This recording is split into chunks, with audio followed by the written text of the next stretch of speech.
Welcome to Short Comic Introduction. Today is a first for me because this is one of the few comics I'm following since their first page was released on the net, and it's also one of the comics I may found through accident because I was just browsing through Kickstarter, so I never heard anything about the artist or everything that came with the whole story. So but a little bit later on. One thing before we start, I should mention I will say some names, and I know how some people might react.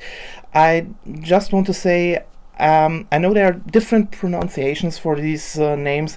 I'm just taking the one let's say I have heard over the last years, and the way I'm let's say I just got accustomed to pronounce them. So just keep that in mind, and before you write, that's wrong or that's pronounced this way. I just stick the way I've heard it in my lifelong time, and that's my way to pronounce them. So this is a part, and I want to apologize to the artist and colorist if I say their names wrong. I have asked many people how this would be spelled out, and I just tried. So just to inform you, if it's wrong, I'm so sorry, but I hope you don't want to kill me after this small video. So this just up front. So let's start with comic The Glass Scientists by Sabrina Cortugno and her colorist Tina Purin. The comic itself started in February 2015, and it updates normally once a week. At the moment of this of the release from this video, it's on a small hiatus. The story behind this one starts a little bit earlier. Like I said, I was browsing. I think it was somewhere in August 2014. I was browsing through the comic section of Kickstarter, and saw this cover here from Bleeding Heart, and it interested me because it was a little bit different than the other covers on there too at this time, and I checked it out, and I had to say, even from the story, it sounded interesting enough for me. The story from Bleeding Heart, if you haven't heard of it, it tells a story from Dr. Jekyll's past, when he tried to rescue a werewolf from near death. It's kind of a one-shot prequel to The Glass Scientists, and it's not necessary that you read it, but it's interesting to if you have the chance to read it, try it out. Some things may be interesting later on in The Glass Scientists, but it's not a necessary read to enjoy The Glass Scientists. So just keep that in mind, because I think it's also a little bit different than the main comic, but. Definitely check it out if you have the time, and it's available. You can't read it free. But it's available on the Glass Scientists page, which I will leave a link down below. Just one thing, because I just mentioned it, I think what's really great about this one is even if it's totally in black and white, it's a very detailed kind of art in this one. And one thing I think maybe some people don't like, or may think a little bit that that's a bit boring. This 28-page story is nearly playing only on one place, so you will see a lot of the same things, but from different angles. It's really neat. It's really neat to see this, and I think the framing is really great. But it's a little bit different than like I said, a little bit different than The Glass Scientist.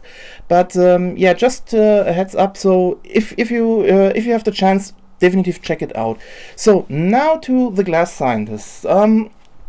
It's a little bit, like I said, it takes a little bit, or it plays a little bit later than this one. And this one, the story takes place in London, nearly 30 years after the death of Dr. Frankenstein. And it's a time where, let's say, the citizens don't take kind of different looking things, like mad scientists and everything, and they got very good in destroying this everything that's a little bit different or has to do with science. That's also, let's say, that's also the one thing that's following the whole story through, and it's, even if it sounds a little bit dark, I have to say this is one of the funniest comics I have read in for so long. Not in the way that's in your face, that the jokes come in your face, but it's I love the build up to some of these gags, and the whole comic is, well, let's say, what I really love is Sabrina did a great job in creating a world that's on one hand very over the top, but without getting over the top. She's always on this small edge to going too far in one direction and the back to the other way, and it's fantastically done. If you start reading it, everything, even. Let's say there are so many details in this world and so many ways they're told, that some jokes you may not get at first glance, but others have a longer build up that you might first think is going anywhere, but everything is going to one point, and it's. If you start reading it, let's say just this way. When you start reading it, it begins with a small introduction from Mr. Hyde in this case, without that we seeing him, and the introduction to another character called Jasper. He's let's say he's a werewolf in this case, but when the first 2-3 pages are over, you see where this is going. It's when you start reading it, you think it's a standard story in this Victorian age London, where everyone is going with their pitchforks and behind some creature, but you would be totally wrong. And like I said, it's the whole story is working in a totally different way, and that's what I love about this one. Not only but it's not only the story itself that's very intriguing and giving this one a whole different feel than anything I have read to this point. Also, the art is a big part of it. The art looks, or let's say, the pages look sometimes like it's a stage show.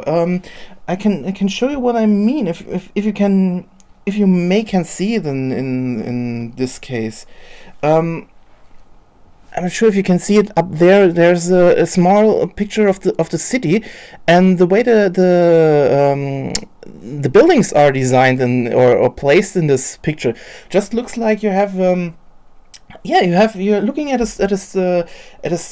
stage, and all the characters, all the people in front are just the players for this one, and that's giving the feel you get from this one is very different. But again, it works so great with this, and it's. Even how the characters react, you have always this feeling you're not seeing a real world event. It's more like I said, it's a stage play you're watching, and it's got it. And this is even funnier if you think that there are parts where they are talking and going to a stage play, and it's like I said, without spoiling too much. It's just it's really fun. It's really fun following the characters to all these places and what's happening with this one. Also, like I said, we have this Jekyll and Hyde theme here, and But if you think, like I said, if you think this comic is going one way, the Hyde character is. I can't describe him. He's just an amazing character in this one. And when he finally arrives in the story again, it's you want to follow this character. You can't take you want to know more about it and how crazy he really is. And that's it's like I said, it's just fantastically written in this case. And I appreciate when someone goes all out in different ways, and stories go in totally different ways than the normal media would take. Yeah, this is definitely not your normal or your standard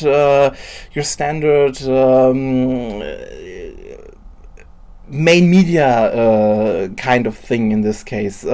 So if you're searching for something very different but with a kind of familiar feel, then definitely check it out. Another thing I have to say that got me at first, but I appreciate in this case is the colors. The colorist does a fantastic job here. At some points, it's just you have so many different colors. It's getting so bright in many cases, but it gives this is the extra feel, or what I say when I say it's more like a stage play. It's amazing work in this case. It's not, like I said, it's not only the art.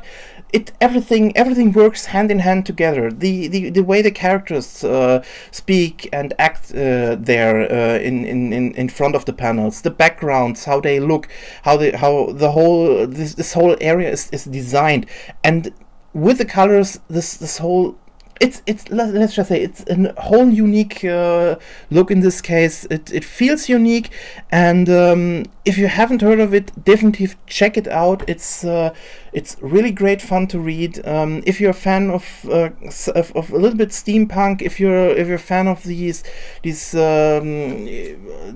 you're a fan from a little bit different Jekyll Hyde stories and these Victorian age London stories, definitely check it out. If you're searching for a more different kind of humor, definitely check it out. This is a recommendation I can give in so many ways, but let's just say it this way. This is one I would recommend every day, because just how unique it is. Even if we are still at the beginning of the story, it's a fantastic ride. And the only thing I think I found a little bit or I think didn't work out that good. Like I said, some build-ups need some time, and when the story started at first, I think the first 2-3 pages didn't work out that great. Yeah, if you read them in straight directly, then they work, but if you have to wait 1 week to every page, it didn't work out that great. But I didn't drop it because I was interested to see where this one is going, and it didn't disappoint. So yeah, definitely check it out. I will leave the link down below, and as always, if you like it, just support the artist in any way. Give a tip. Post under the pages, vote. Everything is possible. Even, like I said, even buy the Bleeding Heart prequel. Just like always, support the artists behind the comics if you like them. And yeah, so that's from me for today. And thank you for watching, and see you soon.